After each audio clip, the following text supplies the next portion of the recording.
오늘 우리가 함께 나눌 말씀은 야고보서입니다. 야고보서 지난주에 미처 살펴보지 못했던 2장 20절로 3장 12절까지 함께 보도록 하겠습니다. 2장 20절로 3장 12절까지. 제가 가진 성경은 신약성경 373페이지입니다. 야고보서 2장 20절로 3장 12절까지. 같이 한 목소리를 읽도록 하겠습니다. 2장 20절로 3장 12절까지 함께 읽겠습니다. 시작.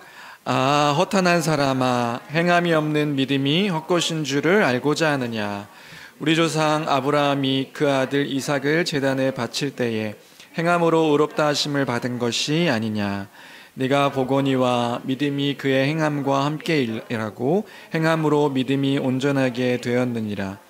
이에 성경에 이른바 아브라함이 하나님을 믿으니 이것을 의로 여기셨다는 말씀이 이루어졌고 그는 하나님의 벗이라 칭함을 받았나니 이로 보건대 사람이 행함으로 의롭다 하심을 받고 믿음으로만은 아니니라. 또 이와 같이 기생 라합이 사자들을 접대하여 다른 길로 나가게 할 때에 행함으로 의롭다 하심을 받은 것이 아니냐. 영혼 없는 몸이 죽은 것 같이 행함이 없는 믿음은 죽은 것이니라. 내 형제들아, 너희는 선생된 우리가 더 큰 심판을 받을 줄 알고 선생이 많이 되지 말라.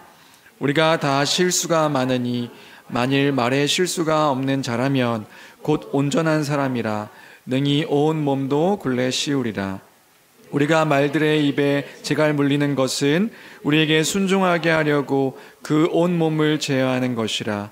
또 배를 보라. 그렇게 크고 광풍에 밀려가는 것들을 지극히 작은 키로서 사공의 뜻대로 운행하나니 이와 같이 혀도 작은 지체로 돼 큰 것을 자랑하도다. 보라, 얼마나 작은 불이 얼마나 많은 나무를 태우는가. 혀는 곧 불이요 불의의 세계라. 혀는 우리 지체 중에서 온 몸을 더럽히고 삶의 수레바퀴를 불사르나니 그 사르는 것이 지옥불에서 나느니라. 여러 종류의 짐승과 새와 벌레와 바다의 생물은 다 사람이 길들일 수 있고 길들여 왔거니와 혀는 능히 길들일 사람이 없나니 쉬지 아니하는 악이요 죽이는 독이 가득한 것이라. 이것으로 우리가 주 아버지를 찬송하고 또 이것으로 하나님의 형상대로 지음을 받은 사람을 저주하나니 한 입에서 찬송과 저주가 나오는다. 내 형제들아, 이것이 마땅하지 아니하니라. 샘이 한 구멍으로 어찌 단물과 쓴물을 내겠느냐.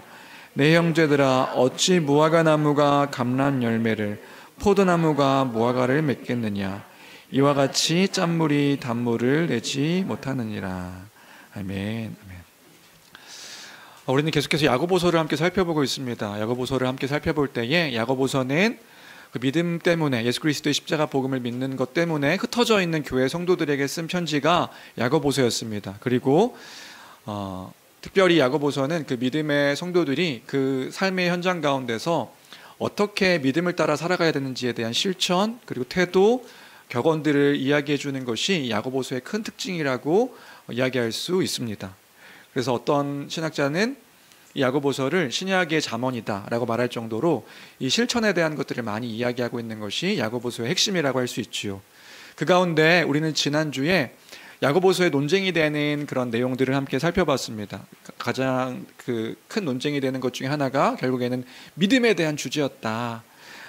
믿음에 대한 주제임을 생각하면서 야고보가 말하는 믿음이란 무엇이었는가 우리가 함께 생각해보는 시간을 지난주에 함께 가졌습니다. 믿음을 바르게 이해하는 게 너무나도 중요하다. 그렇죠? 지난주에 함께 생각해보면서 야고보가 이야기하는 것들이 그래서 야고보의 그 믿음에 대한 이해 때문에 종교개혁자 루터는 야고보서를 지푸라기 서신서다라고 말할 정도로 이 믿음에 대한 것들의 한편으로는 오해일 수 있는 거죠. 그 오해로 인해서 이 야고보서를 좀 가볍게 여기는 사람들도 있었다는 것을 생각해 볼 때에 믿음이란 무엇인지 이해하는 것이 너무나도 중요하다 하는 것들도 우리가 함께 생각해 보았습니다. 왜요? 이 믿음을 잘못 이해할 때에 우리가 오해되는 상황 속에 또 빠지고 또 생각할 수 있는 부분들이 많이 있기 때문에 그런 것입니다. 우린 여러 가지 의미에서 믿음에 대해 오해할 때가 우리의 실제의 현재의 상황 가운데서도 참 많이 있다는 것을 우리 지난주에 또 생각해 보았죠. 그래서 우리는 믿음이 이런 건 믿음이 아니다. 물론 믿음일 수도 있지만 이것 자체가 믿음이 아니다. 이런 이야기들도 했었습니다. 종교적인 체험은 그것 자체가 믿음이 아닙니다. 종교적으로 뭔가 체험하는, 내가 경험하는 그 어떤 것들, 막 감격하고 눈물 흘리고 이런 것 자체가 믿음이 아닌 것입니다. 성경에 대한 지식, 교리적인 지식, 이런 지식들을 많이 알고 있는 것, 많은 것들을 이야기할 수 있는 것, 신앙의 고백을 하는 것, 그것 자체가, 그 자체도 믿음이 아닙니다. 물론 믿음일 수도 있지만 그 자체가 믿음이지는 않습니다. 교회에서 헌신하고 봉사하고 많은 헌금을 하고 무언가를 이렇게 교회를 위해서 하는 행위들, 이것 자체가 믿음을 의미하는 것이 아니다. 이런 것들을 믿음으로 오해해서 교회도 일부 교회이긴 하지만 일부 교회에서도 그런 일들을 믿음 있는 것으로 간주하게 만들기도 하고, 스스로도 내가 이런 일들을 하니까, 내가 이런 것들을 경험했으니까 나는 믿음 있는 사람이야 라고 오해하기도 하는데, 그래서 우리는요 믿음을 바르게 이해하는 것이 너무나도 중요하다, 이런 이야기들을 우리 지난주에 함께 나눴었지요. 오해하지 말아야 될 것은 종교적 체험이 잘못됐다고 이야기하는 것이 아닙니다. 성경의 지식을 많이 알고 교리적인 내용을 많이 하는 것이 잘못된 것도 아닙니다. 교회를 향해서 봉사하고 헌신하고 하는 일들, 헌금을 많이 하는 것들이 잘못됐다고 이야기하는 것이 아닙니다. 그게 아니라 그것이 믿음이 아니다, 믿음이라고 얘기하는 것 자체가 아니라는 것을 우리가 기억할 필요가 있다는 거예요. 바른 믿음이 아니어도요, 이 모든 것들은 다 일어날 수 있고 할 수 있는 일이기 때문에 그렇습니다. 바른 믿음이 아니어도요, 이런 일들을 할 수 있고 일어날 수 있는 거라고요. 그래서 믿음을 바르게 정의하는 게 너무 중요한데, 다시 정리하면 믿음이란 무엇이요? 믿음이란 무엇입니까? 믿음은 어떤 사실에 대해서, 어떤 내용에 대해서 동의한 것을 넘어 신뢰하는 것, 그것이 곧 믿음입니다. 믿음이란 어떤 사실, 그 내용에 대해 동의하고 신뢰하기 때문에, 그래서 나타나는 게 뭐냐면 삶의 열매들, 삶의 결과들로 나타나고 보여지게 되어지는 것이 믿음인 것입니다. 그게 믿음에 대한 정의죠. 그래서 이 믿음이라는 반응이 나타나기 위해서 가장 중요한 게 있다고요. 이건 아무리 강조해도 지나치지 않습니다. 이 바른 그 믿음에 대한 반응, 믿음이라는 반응이 나타나기 위해 가장 중요한 건 그래서 뭐냐면 어떤 사실을 믿는가인 거예요. 어떤 사실에 대해 동의하고 신뢰하여, 그게 삶으로 나타나는 것이기 때문에 그 믿음의 가장 중요한 건 뭐냐면 어떤 사실을 믿는가에 대한 그 사실을 바르게 알고 바르게 이해하는 것이 너무나도 중요하다. 너무 중요한 일입니다. 하나님 나라의 그 복음, 예수 그리스도의 십자가 그 의미와 그 부활을 아는 것, 하나님 나라를 이해하는 것, 창세기부터 요한계시록까지 그 이야기하고 있는 하나님 나라의 그 풍성한 것들을 바르게 아는 것, 알고 그것을 이해하고 이해할 때에 믿음으로 반응케 되어지는 거란 말이에요. 너무나도 중요하다. 그래서요, 그리스도인들은 어떤 사람들입니까? 이 복음을 기준 삼아 동의하고 신뢰하는 자들이기 때문에 그 복음을 신뢰하는 그 성도들의 삶은요, 이 기준 삼은 것들을 따라 말과 태도와 어떤 가치와 기준과 살아가는 목적들이 다 바뀌는 것입니다. 왜요? 그 믿는 사실의 내용들을 따라서 신뢰하는 사람들이기 때문에 그런 것이지요. 이것이 믿음의 핵심인 거예요. 그 믿음을 따라서 하나님은 성령을 통하여 역사하시고 이 진리를 믿음으로 인해 그런 거죠. 하나님의 놀라우신 일들을 경험하기도 하고요. 이 진리를 따라서 헌신하고 봉사하고 교회를 위해 살아가는 그 모든 일들이 이 믿음을 따라 이루어지는 일들인 겁니다. 이 믿음을 근거로 기도하고요. 이 믿음을 근거로 세상 가운데서 영원한 것들을 소망합니다 라고 말할 수 있는 거죠.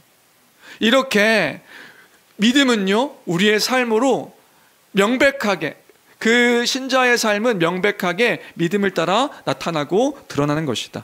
이것이 야고보가 이야기하고 있는 그 믿음을 말하고 있는 것에 대한 핵심이었습니다. 그래서 야고보가 강조하는 믿음은 뭐냐면요, 단순히 지적으로 머무는 것이 믿음이 아니라 그 믿음은 우리의 삶과 행동으로 나타나는 것이다, 명백하게 나타날 수밖에 없는 것이다, 이 이야기를 강조하고 있는 것이 야고보의 믿음에 대한 핵심이었던 거예요. 이런 게 아니라고요. 야고보서를 오해하는 사람들은 이렇게 오해하는 거예요. 뭐라고요? 복음을 믿는데 믿는 것만으로 부족하고 우리의 행위가 더해져야, 그 행위에 더해질 때, 믿음과 행위가 더해질 때에 구원이 완성되는 거야, 이 얘기를 하고 있는 게 아니라고요. 지금 야고보가 얘기하고 있는 건 뭐냐면, 그 믿는 자에게 믿기 때문에 믿는 그 성도에게 마땅하게 나타나야 되는 삶이 그 말씀에 순종하는 삶이다. 행위로 나타나는 것이 마땅하다. 무슨 차이인지 이해되시나요? 믿는 것으로 부족해 너희의 행위가 같이 함께 해야 구원을 이룰 수 있는 거야, 그게 아니라고요. 그게 아니라 이미 우리가 그 복음을 믿는 자가 되어 구원받은 하나님의 백성이 되었으니 그 백성된 자에게 마땅히 나타나는 삶이 그 믿음을 따른 삶인 것이다, 이 이야기를 야고보는 강조하고 있는 거란 말이에요. 왜요? 야고보의 편지를 받는 어떤 성도들이 그 아는 지식, 교리적 지식으로 자신의 어떤 믿음을 증명하려고 했기 때문에 그랬던 것 같아요. 그게 아니라고요. 아는 것이 믿음의 전부가 아닌 겁니다. 알고 신뢰하였으면 신뢰한 것을 따라 마땅히 살아가는 것이 믿음의 모습이다. 이것이 야고보서의 핵심인 거라고요. 이것도 아닌 거예요. 믿는 것, 그래, 믿으면 우리가 구원을 받지. 그러나 하나님의 복은 어떻게 받는 거야? 그건 하나님 말씀에 순종할 때 받는 거야. 이것도 아닌 거예요. 율법주의죠. 믿는 것만으로 무언가 구원은 믿는 걸로 받지만 이 땅에서의 복은 우리의 행함으로, 아니요, 그것도 아니라고요. 여러분 기억하십시오. 하나님께서 예수 그리스도의 십자가 놀라운 그 복음으로 우리에게 모든 복된 것들을 다 허락해 주셨습니다. 허락된 우리의 삶 가운데 마땅히 믿음을 따라 행하는 우리의 삶이 참된 믿음의 삶이라는 것들을 지금 야고보는 강조하고 있는 것이다. 그 이야기를 하고 있는 거라고요. 이걸 이해할 때에 지금 야고보서 2장의 후반절의 내용도 이해할 수 있게 되는 거예요. 2장 20절부터 2장 후반부까지는 어떤 내용이었나요? 아브라함을 끌고 들어와서, 그리고 여호수아에 있는 기생 라합을 끌고 들어와서 믿음을 이야기하고 있는 것을 볼 수 있습니다. 이런 거죠. 아브라함 이야기만 하면요, 창세기 22장을 끌고 들어와서 아브라함 이야기하는 거예요. 뭐예요? 하나님께서 당신이 사랑하는 독자 아들 이삭을 번제로 바치라고. 아브라함은 어떻게 합니까? 그 순종하여서 모리아산 올라가가지고 이삭을 번제물로 찢어서 쪼개서 하나님께 바치려고, 그렇게 이삭을 죽이려고 하죠. 그때 어떻게 해요? 하나님이 아브라함을 막으세요. 야고보는 그 이야기를 끌고 들어와서 지금 이야기하는 거예요. 뭐라고요? 그 번제를 바치려고 하는 그 행위 때문에 하나님께 그 행위를 보았을 때 하나님은 그 행위 때문에 아브라함을 의롭다 여기셨다. 이게 사실 이게 문제가 되는 거예요. 왜요? 하나님이 아브라함을 의롭다 여기신 것이 자신이 사랑하는 독자 이삭을 바치려고 하는 그 행위 때문에 의롭다 여기신 거냐? 그런 건가요? 그게 아니거든요. 창세기 22장을 보면 하나님이 그 이삭을 바치려고 하는 그 모습을 보며 아브라함을 의롭다 여기셨다 이렇게 이야기하지 않는단 말이에요. 이게 뭐지 그러면? 왜 야고보는 이렇게 이야기하고 있는 거지? 오히려 지금 하나님이 아브라함을 의롭다 여기셨다는 건 어디 기록되어 있냐면 창세기 15장 6절에 기록되어 있어요. 그럼 왜 하나님이 아브라함을 의롭다 여기셨는가? 15장에 보니까요, 하나님을 믿음에 이렇게 되어 있거든요.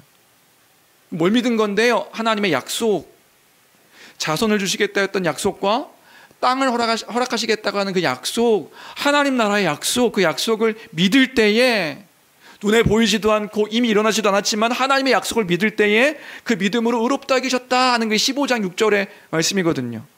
그런데 지금 야고보는 그 이야기를 끌고 들어와서 아브라함은 자기의 자식을 번제로 바칠 때에 의로 여김 받은 거야 라고 말하고 있으니까요. 이 야고보서의 이 내용이 지금 뭔가 논쟁이 되는 거예요. 그럼 야고보는 이 구약 성경을 오해했던 걸까요? 그게 아니란 말이에요. 지금 야고보가 그 교회 성도들 향해서 지적하는 그 방점이 다른 거예요. 그럼 뭘 얘기하고 있는 거예요?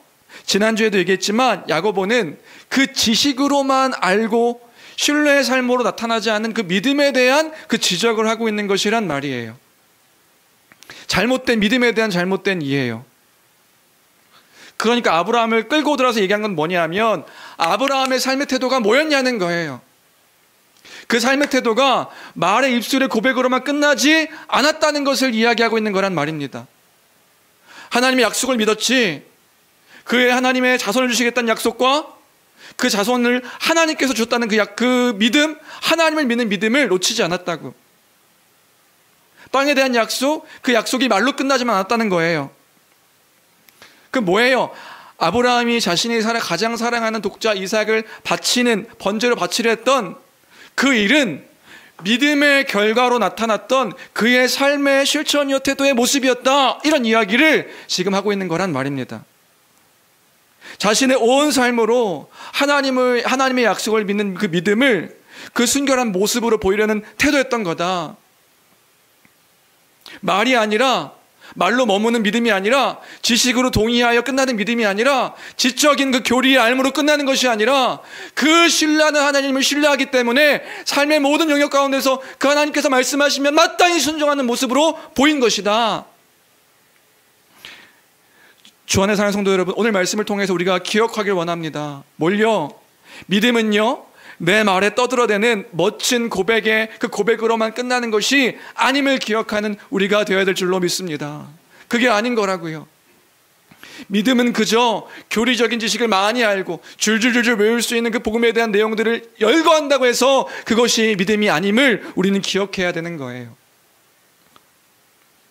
믿음은 내가 고백하는 그 고백, 하나님을 사랑하는 그 사랑의 고백과 하나님께서 그리스도의 십자가를 통해서 이루신 그 일들을 통하여 이루신 모든 일들을 동의하여서 신뢰함으로, 그 신뢰함 가운데 그 모든 것들이 기준이 되어서 살아가는 삶으로 명백하게 나타나고 보여지는 것, 그것이 믿음의 참 모습인 것이다. 그 믿음을 삶으로 드러내고 나타내는 우리 교회가 되길 주님의 이름으로 축원합니다. 그래서 22절에 이렇게 얘기하는 거예요. 22절 같이 읽어볼까요? 2장 22절입니다. 함께 읽겠습니다. 시작. 내가 보거니와 믿음이, 네, 믿음이 뭐라고요? 그의 행함과 함께 일하고 행함으로 믿음이 온전하게 되었느니라. 그 믿음으로, 그 행함으로 그 믿음을 온전하게 증명한 거예요.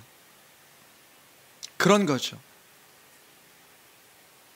주님 말씀하시면 내가 나아가리다. 주님 뜻이 아니면 내가 멈춰서겠습니다. 그 찬양으로 끝나는 게 아니라 주님 말씀하시면 가는 거예요. 그 뜻이 아니면 멈춰 있는 겁니다. 그것이 우리의 삶으로 나타나 보이는 거란 말입니다. 그것이 믿음의 모습이다. 다시 한번 권면합니다. 여러분의 믿음을 삶으로 보이십시오. 여러분의 믿음의 고백을 삶으로 드러내 주십시오. 드러냄으로 그 하나님 백성됨의, 하나님 자녀됨의 그 모습들을 나타내고 또 드러내는 우리 모든 교회가 되기를, 우리가 되기를, 내가 되기를 주님의 이름으로 축원합니다. 그런 거라고요. 그게 몇 절인가요? 6절까지의 내용이고요. 그 다음 이것을 받아서 3장을 이야기하고 있는 겁니다. 3장은 뭐예요? 믿음을 따른 실천의 삶. 3장 1절부터 12절까지는 뭐에 대한 이야기하고 있는 거냐면 그 믿음은 말에도 나타납니다, 이런 거예요. 그 믿음의 삶은, 그 믿음의 실천은 말에 내뱉어지는 말로도 나타납니다. 이게 1절부터 12절까지의 내용이죠. 말에 대한 이야기하는 겁니다. 이거 어디서 했는데요? 네, 1장 26절에도 말에 대한 이야기가 나오죠. 그 말에 대한 이야기를 더 크게 이제 강조해서 말하고 있는 것이 3장 1절부터 12절까지다. 근데 이제 말에 대한 이야기를 하기 전에 1절에서 가르치는 직분에 대한 이야기를 하고 있는 것을 볼 수 있는데요. 먼저 1절부터 살펴보겠습니다. 1절입니다. 같이 읽겠습니다. 시작. 내 형제들아 너희는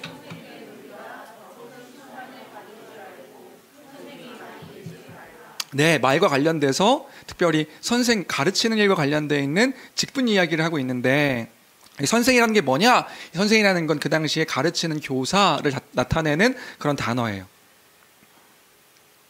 교사가 되지 말라 이런 의미인가? 그런데 1절 보니까 내 형제들아 너희는 선생된 우리가 이렇게 이야기하고 있으니까 야고보를 이야기하고 있는 거죠. 그럼 이건 지금 뭐에 대한 이야기하고 있는 거냐면 그 교회 안에서 복음을 가르치는 그 목회자, 그 가르치는 직분을 맡은 자를 이제 이야기하고 있는 것이 1절의 내용이고요. 그럼 복음을 맡아서 가르치는 직분에 대한 권면이라는 것을 알 수 있구나, 우리는 생각할 수 있습니다. 뭐 하지 말라는 거예요? 교회 안에서 많이 선생이 되려고 하지 말라 얘기하고 있는 거죠. 그럼 이 이야기를 왜 했을까? 왜 했냐면 그 당시에 선생이라고 하는 그 랍비요, 가르치는 어떤 교사의 그 지위, 직분, 그 사람 자체가 유대인들 사이에서는 존경받는 사람으로 이해되었기 때문에 그렇습니다. 그 당시 가르치는 교사라고 하면 사람들이요 존중하고 존경하고 우러러보는 그런 사람이었거든요.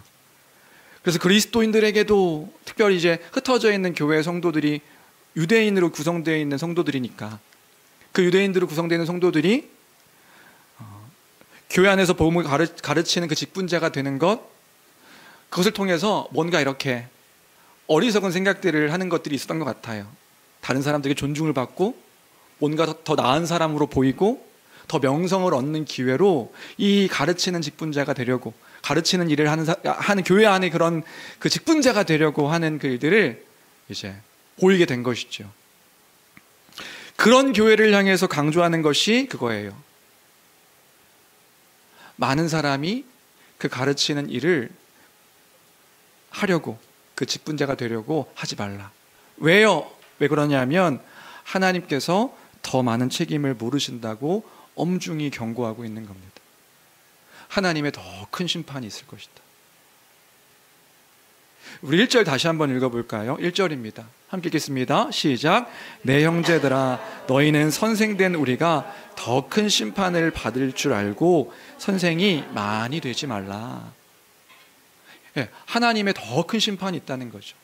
하나님께서요 그 가르치는 자들에게 더 큰 책임을 물을 것이기에 너희는 많은 사람들이 그 선생이 되려고, 그 가르치는 직분을 맡으려고 그렇게 하지 말라 얘기하는 겁니다. 왜 이런 이야기를 했을까요? 그건요 하나님의 그 말씀의 엄중함 때문이겠죠. 그 전하는 자가 하나님 말씀을 잘못 전했을 때에 교회를 위태롭게 하고 교회를 위험하게 할 수 있는 그 일들의 큰 책임과 그 엄중함 때문에 이걸 가벼이 여겨서는 안 된다는 것을 지금 이 야고보는 이야기해 주고 있는 것입니다. 전하는 자가 잘못된 태도와 잘못된 말로 그 바르게 복음을 전하지 않았을 때 어떻게 되는 건데요? 교회의 성도들이 큰 위험에 빠질 수 있는 것이기 때문에 그런 거겠지요. 교회가 온전히 설 수 없는 것입니다. 잘못된 복음을 전해서 다른 복음을 전함으로 그 교회가 다른 복음을 향하게 된다면 어떻게 될까요? 여러분, 이건 구원과 관련되어 있는 일이에요. 성도들의 구원과 관련되어 있는 일이기에 성도들이요 구원의 길에서 벗어날 수 있는 위험이 있는 거란 말입니다. 그런데 그것이 어떻게 가벼운 일이 될 수 있겠냔 말이지요. 그러니까 하나님께서 그 책임을 엄중하게 물으실 것이다. 그럼 어떻게 해야 되는 거예요? 두려워할 줄 알아야 되는 거예요. 뭐예요? 말씀을 가르치는 그 직분, 특별히 교회 안에 있는 교회를 섬기는 그 직분, 더 넓게는 직분까지 이야기할 수 있겠죠. 그 직분을 맡는 일에 대해서 우리는 하나님의 더 큰 책임이 있는 것이구나 기억하여 그 일을 가볍게 여기면 안 되는 것이다. 이 복음의 일들, 그 복음을 따라 교회 안에서 본을 보이며 또 가르치는 그 일들이 결코 가벼운 것이 아니구나 기억해야 되겠습니다. 이 권면은 이 시대를 살아가고 있는 우리에게도 크게 적용되어질 수 있는 그런 권면일 것 같아요. 그런 거죠. 기독교 역사를 보면요, 가장 그 교회가 부패하고 교회가 타락했던 시기에 어떤 일이 벌어졌는가? 여러 가지 일들이 벌어졌는데 그 가운데 하나가 뭐냐면 목회자의 수의 증가였습니다. 목회자가요, 너무 많이 기하급수적으로 늘어나는 거예요.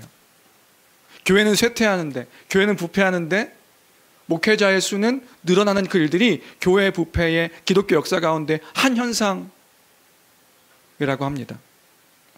왜 그럴까요? 왜냐하면 그때 그만큼 하나님을 두려워하지 않고 하나님의 말씀에 엄중한 가운데 있지 아니하는 교회의 모습 때문에 목회자가 그 일들을 감당하는 일들을, 직분자가 그 직분을 감당하는 일들을 가볍게 여기기 시작하는 거예요.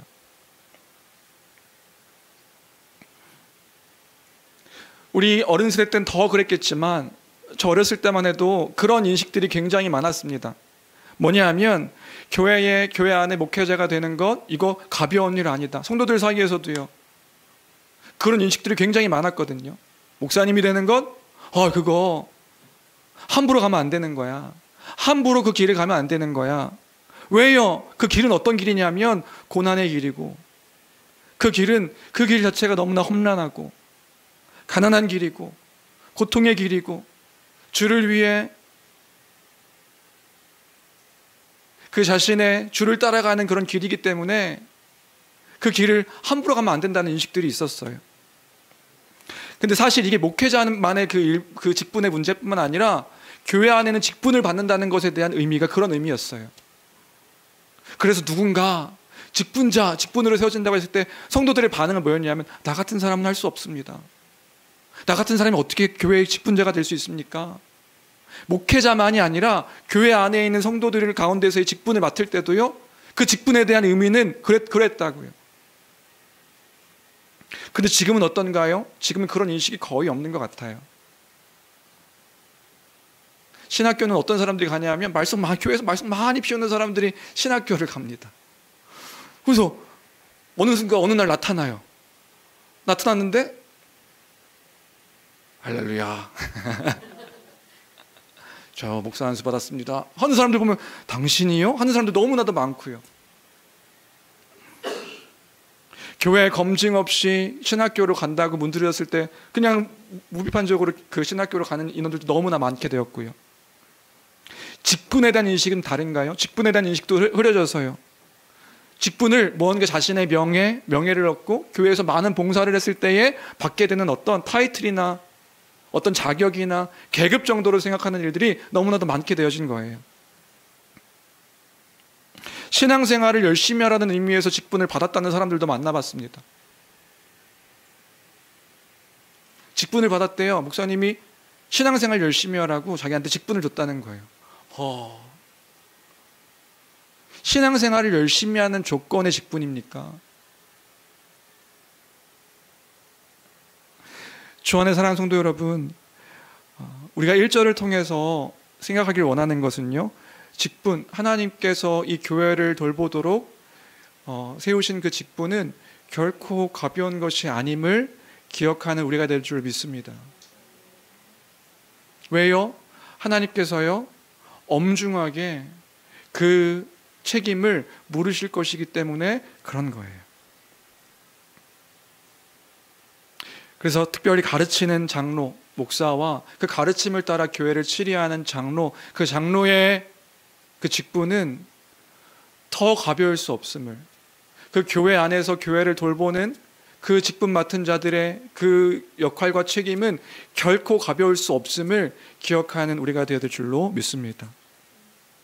하나님께서 더 큰 심판을 행하실 것이다. 그 책임을 모르신다. 그것을 기억하는 우리 교회가 되기를 바랍니다. 이 설교는 저를 향해서 하는 설교이기도 해요. 자꾸 그 눈빛이, 목사님 네, 맞아요. 저를 향한 설교이기도 하고, 앞으로 또 우리 교회도 직분자가 세워지겠죠. 그 직분을 맡게 되어지는 여러분들에게도 기억해야 되는 권면일 줄로 믿어요. 주의 더 큰 엄중함이 그 말씀을 맡은, 말씀을 따라 교회를 섬기는 더 세워진 자들을 향한 그 책임을 물으실 것이다. 그래서 많은 이들이 선생 되려고 그 자기의 어떤 명성과 명예와 이런 것들을 목적으로 직분을 받기 위해 노력하면 안 되는 겁니다. 그러지 않는 우리 교회가 되어야 될 줄로 믿습니다. 그런데 여기서 이제 오해하지 말아야 될 건 뭐냐면요, 이게 직분에 대한 일이지 성도들이 복음을 전하는 것을 하지 말라는 것이 아니다. 이걸 또 잘 기억하는 여러분이 되어야 합니다. 그러니까 복음 전하는 일을 하지 말라는 일을 얘기를 하는 게 아니에요. 선생이 되지 말라고 했으니 난 복음을 가르치는 일들을 하면 안 되는 거구나, 이걸 함부로 할 수 없는 거구나, 아니지요. 교회 안에 있는 모든 성도들은요, 예수 그리스도의 십자가 복음을 바르게 알아서 그 안 것을 전하고 복되게 선포하며 가르치는 귀한 사명을 받았습니다. 교회의 사명이죠. 그래서 교회 사명이 뭐예요? 전도입니다. 전도. 그래서 전도하지 말라 이런 얘기를 하고 있는 게 아니다, 이것도 한편으로 또 기억해야 되는 거예요. 이 말씀을 보면서 그렇지, 선생 되지 말라고 했으니, 많이 선생 되지 말라고 했으니 나는 선생이 안 되고 그 가르치는 일들은 다른 사람이 하는 거야, 이렇게 생각하시는 분도, 그래 나는 역시 나는 가르치는 일 나는 하지 말았어야 돼서 나는 선생을 하지 말아야지, 이렇게 생각하시는 분들이 계실 수 있는데, 이거 얘기 안 하면 또 그렇게 생각하시고 적용하신다고요. 그게 아니다. 그건 교회의 사명입니다. 이건 직분에 대한 이야기고요, 직분을 엄중하게 받는 것을 엄중하게 받아야 된다는 얘기를 하는 것이고요, 복음을 전하는 일은 교회 성도들이 마땅히 해야 하는, 그리고 성도들과 함께 복음으로 교제하고 권면하고 하는 그 일들은 교회 성도들이 마땅히 하는 일이기 때문에, 반대로 주의 복음을 온전하게 삶으로 드러내고, 또 우리 변증, 뭐였죠? 우리 직원이 변증이 뭐죠?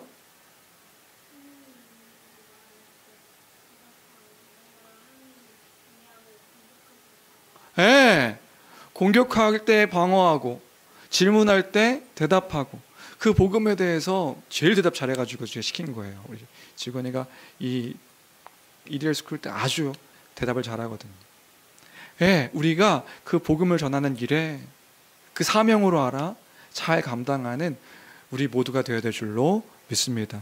그 삶의 자리에서 하나님의 살아계심을 두려워할 줄 알고, 또 한편으로는 그 사랑을 온전하게 전하는 교회가 되어야 한다. 1절로 우리가 그 사실들을 잊지 않았으면 좋겠습니다.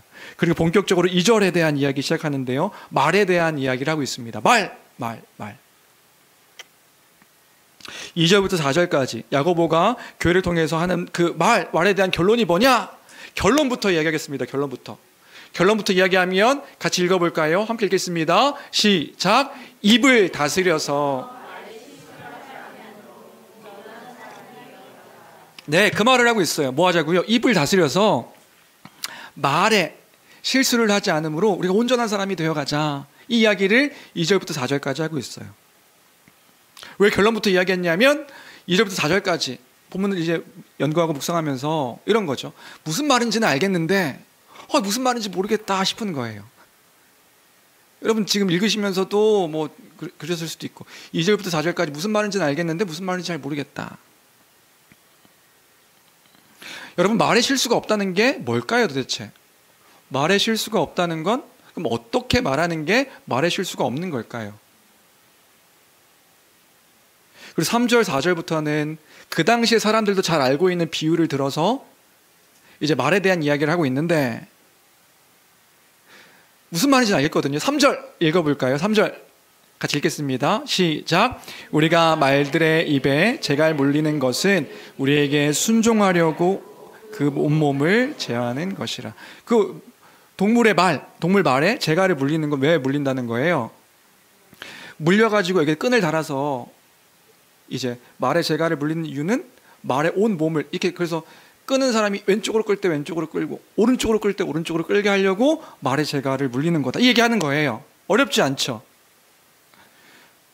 그럼 이게 무슨 말일까 했을 때 말에 대한 이야기를 하고 있으니까, 우리의 입을 제어할 때, 개인적으로 우리의 입을 제어할 때에 우리의 몸을 제어할 수 있다, 우리의 삶을 제어할 수 있다, 우리의 태도를 제어할 수 있다, 그런 말 하고 있는 거잖아요. 그러니까 우리의 입을 제어할 때 뭐가 제어되는 거예요? 말이 이렇게 왼쪽 오른쪽 끌 수 있듯이 우리의 몸을 제어할 수 있고 우리의 태도를 제어할 수 있고 우리의 행동을 제어할 수 있다. 그 말을 3절에서 하고 있어요. 4절도 같은 맥락이죠. 4절도 읽어볼까요? 함께 읽겠습니다. 시작. 또 배를 보라. 그렇게 크고 광풍에 밀려가는 것들을 지극히 작은 키로서 사공의 뜻대로 운행하나니. 이것도 같은 맥락이죠. 무슨 말이에요? 큰 바람이 불 때 배가 바람을 타고, 그 당시는 더 그렇죠. 뭐 모터가 있는 게 아니니까 바람이 불 때 배가 이렇게 바람 타고 흘러갑니다. 그럼 그 방향을 뭐가 이 배의 방향을 정하는 거예요?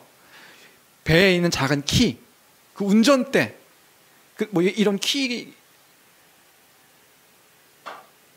운전대. 키 하면 또 이제 부릉부릉 키 생각할까 우리 아이들. 그게 아니라 운전대가 바람을 불 때 배를 이렇게 인도하는 거라고요. 그럼 그 키는 뭐라는 거예요? 바로 입, 혀, 말이라는 거예요. 그러니까 지금 여기서 말하는 건 뭐냐면 그 입에서 나오는 말이 중요한 거다. 그 말을 하고 있다는 것은 이해가 돼요. 그래서 말 실수하지 말아야 된다. 말이 중요하다. 이해가 되는데 이제 본질적인 질문들을 하게 되는 거죠. 뭘 하게 되냐면 그 말 실수하지 않는다는 게 뭔데? 그리고 이 말을 어떻게 다스리는 건데? 그리고요, 여러분 한번 생각해 보십시오. 진짜 우리의 입에서 나오는 이 말을 잘 다스리면 우리의 몸과 태도와 행실과 이런 것들이 바뀌나요? 말만 잘 이런 이 말들이 제어되면 우리의 삶의 태도, 행실, 어떤 그 삶의 가치 이런 것들이 바뀌나요?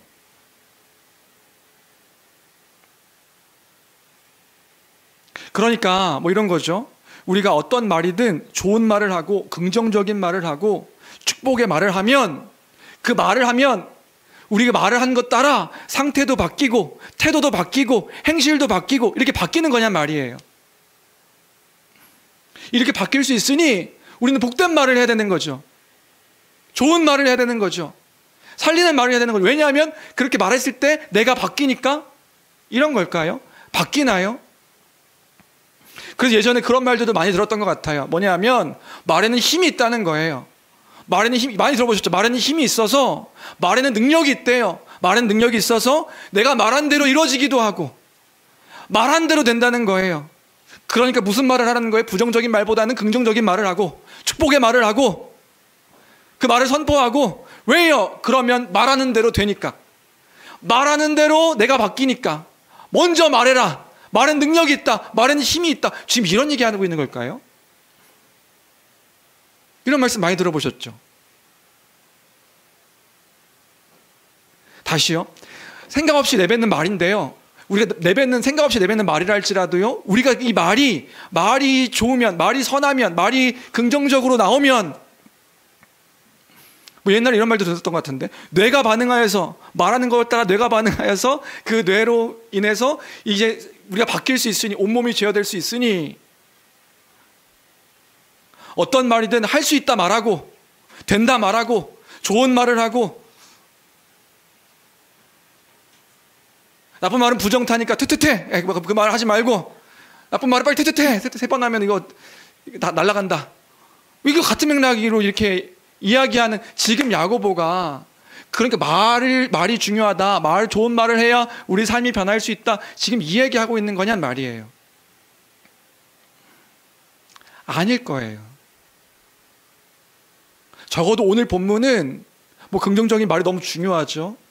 부정적으로 말하는 것보다 긍정의 말이 너무 중요하죠. 그런데 오늘 본문에서 말하고 있는 야고보의 핵심은 뭐냐면, 그렇게 말을 하면 우리가 모든 것들이 바뀔 수 있으니까 말에 힘이 있다, 이 얘기를 하고 있는 게 아니라고요. 그럼 뭐예요?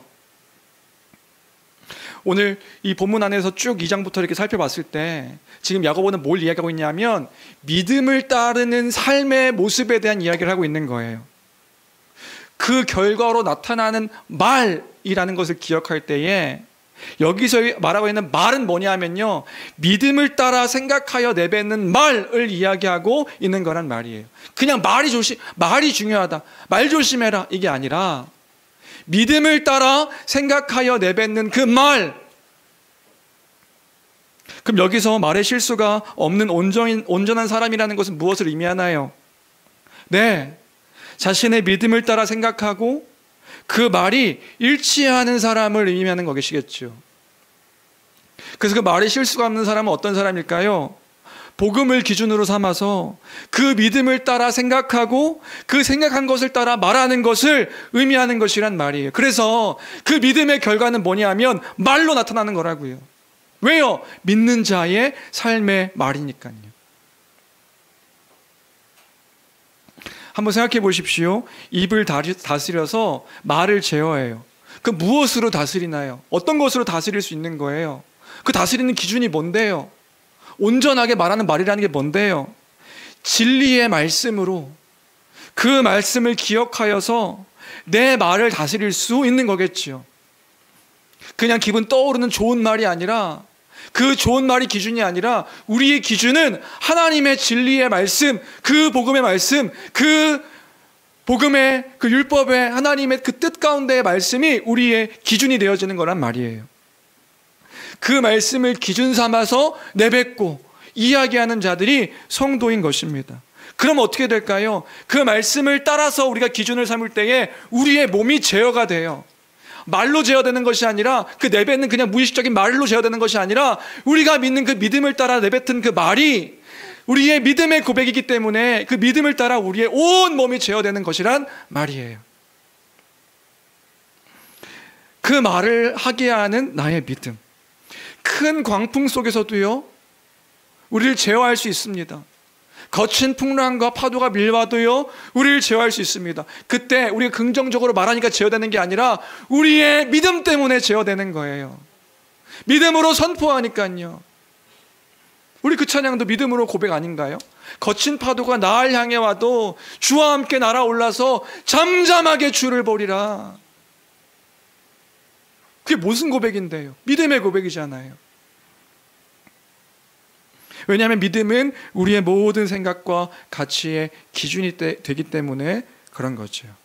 그래서 말을 다스리고 실수하지 않게 하기 위해서는 뭐가 필요하면요, 바르게 알고 바르게 믿는 믿음이 필요한 것이란 말입니다. 그래서요, 그 믿음을 따라 생각하고 그 믿음을 따라 생각한 것들을 우리의 삶 가운데 드러내고 나타내는 그 말까지도 나타내는 그 우리의 행동이 필요한 것이다. 그 말에는요, 자신의 온 몸과 태도와 행동과 모든 것들을 바꾸는 힘이 있습니다. 주 안의 사랑하는 성도 여러분, 오늘 이 말씀을 통해서 여러분들을 향해 권면하고 싶은 것은 그것입니다. 여러분의 입을 다스립시다. 그 뭘로 다스립니까? 그 입을 다스리기 위해서 우리는 생각해야 합니다.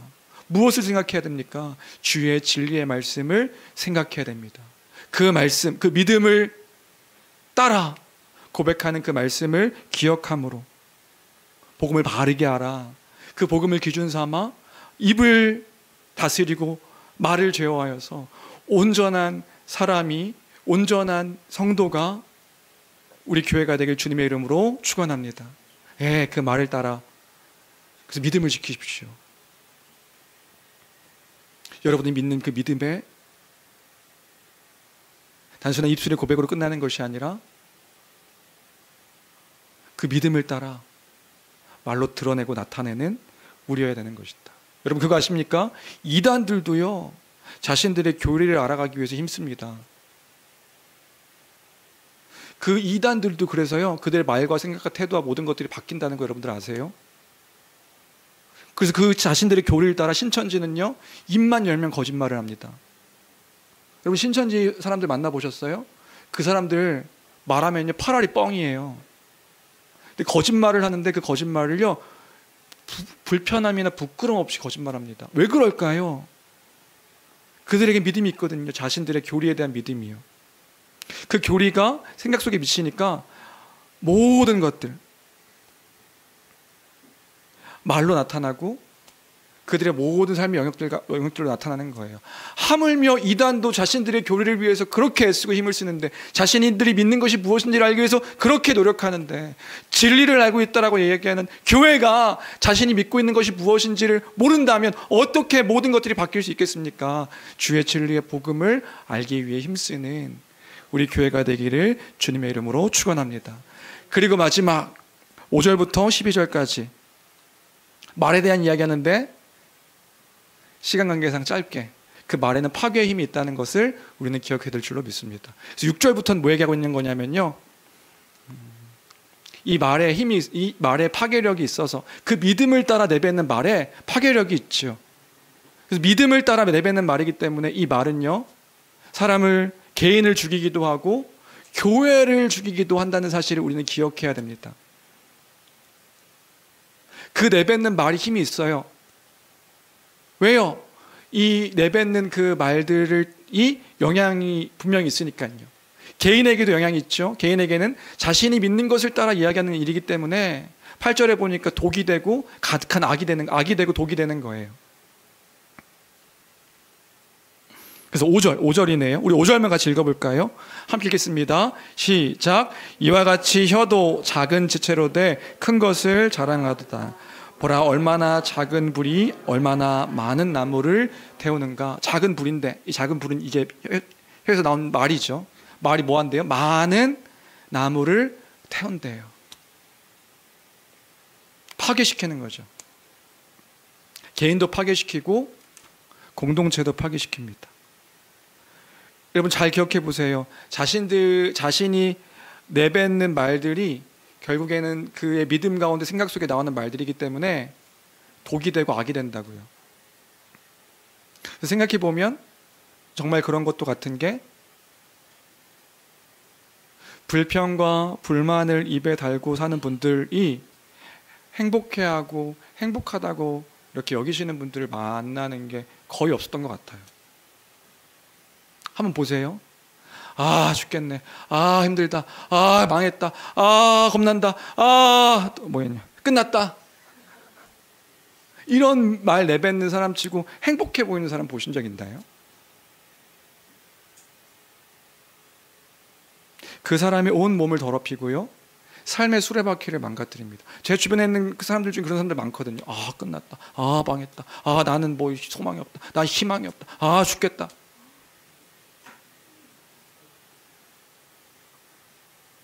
그러니까 말이 우리 자신을 얼마나 파괴시키고 있는지를 이제 이야기하고 있는 거죠. 왜요? 그 사람의 삶의 뿌리에 그런 그 믿음에 대한 그 믿음이 지적인 하나님을 향한 그 믿음이 아니기 때문에 그런 거죠. 근데 여기서 멈추지 않고 이 말이요, 온 몸된 교회도 파괴시키고 있다. 이게 6절에서의 이야기죠. 6절부터 쭉 보면 이제 그런 이야기인데, 아, 망했다, 아, 힘들다, 뭐 이런 사람들을 옆에 있으면 여러분도 그거 듣는 사람들도 전염된다는 거 혹시 아시나요? 괜찮아 이야기했다가도, 제가 그런 경험이 많아서 이렇게 막, 아, 이거 힘들어. 제가 약간 공감을 잘하는 스타일이래요. 그래서 누군가 이렇게 막 힘들다 그러면, 힘들다. 누가 망했다, 끝났다. 망했다, 끝났대. 어떡하지, 망했다는데. 그러니까 내가 이렇게 내뱉는 말들이요, 다른 사람들에게도 전염되기도 하고요. 그리고 더 나아가서 하나님의 형상대로 창조되어진 사람들을 저주하고 내뱉는 그 말들은 공동체를 깨뜨리고 파괴시키는 일들임을 기억할 때에, 그래서 결론은 뭐예요? 결론은 그렇게 할 수 없다. 성도가 그 말에 파괴력이 있음을 기억해야 한다. 그래서 내뱉는 말이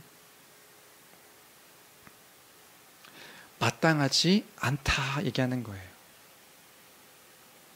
우리 쭉 읽으면서 마무리해야 될 것 같은데요, 9절부터 11절까지 쭉 읽으며 설교를 정리하도록 하겠습니다. 같이 읽겠습니다. 함께 읽습니다. 시작. 이것으로 우리가 주 아버지를 찬송하고 또 이것으로 하나님의 형상대로 지음을 받은 사람을 저주하나니 한 입에서 찬송과 저주가 나오는도다. 내 형제들아 이것이 마땅하지? 네, 이거예요. 내 형제들아 이것이 마땅하지 않은 것이다.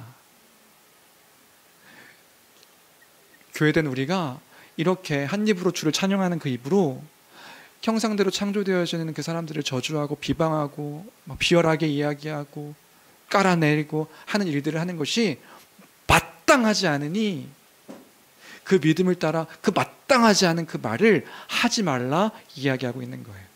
8절에 보면은 혀는 길들이기 어렵다 이런 얘기하고 있거든요. 길들이는 것이 누가 길들일 수 있냐 이런 말을 하고 있는데, 그래서 어떤 분이 그럼 목사님 그 길들일 수 없다는 말 아닙니까? 길들일 수 없다는 말이 아니라 전에는 우리가 길들이지 못했더라도 이제는 우리가 그리스도 안에서 그 말을, 그 말씀을 믿음 삼아 기준 삼아 이제 할 수 있는 자가 되었으니 너희가 그렇게 저주하는 그 두 저주와 찬양이 나오는 그것이 마땅하지 않다. 그 뭐 하지 말라는 거예요? 그 저주의 말을 하지 말라. 파괴시키는, 개인을 파괴시키고 교회를 파괴시키는 그런 말을 하지 말라라는 것을 기억할 때에 주 안의 사랑하는 성도 여러분, 그 말로 다른 사람을 살리고 하나님의 사랑을 찬양하고 그 찬양으로 말미암는 다른 사람들과 함께 그 말씀으로 교제함으로 온전한 그 믿음을 실천하는 우리 교회가 되기를 주님의 이름으로 축원합니다. 11절 12절까지만 읽고 찬양하도록 하겠습니다. 11절 12절입니다. 함께 읽습니다. 시작. 샘이 한 구멍으로 어찌 단물과 쓴물을 내겠느냐. 내 형제들아 어찌 무화과 나무가 감람 열매를 포도나무가 무화과를 맺겠느냐. 이와 같이 짠물이 단물을 내지 못하니라. 항상 찬양하는 우리의 입술의 고백, 그 입술의 고백이 다른 성도들을 향한 그 하나님의 그 일하심과 그 아름다움을 고백할 수 있는 그런 입술이 되어야 될 줄로 믿습니다. 그럼 믿음의 고백으로 우리 찬양하도록 하지요.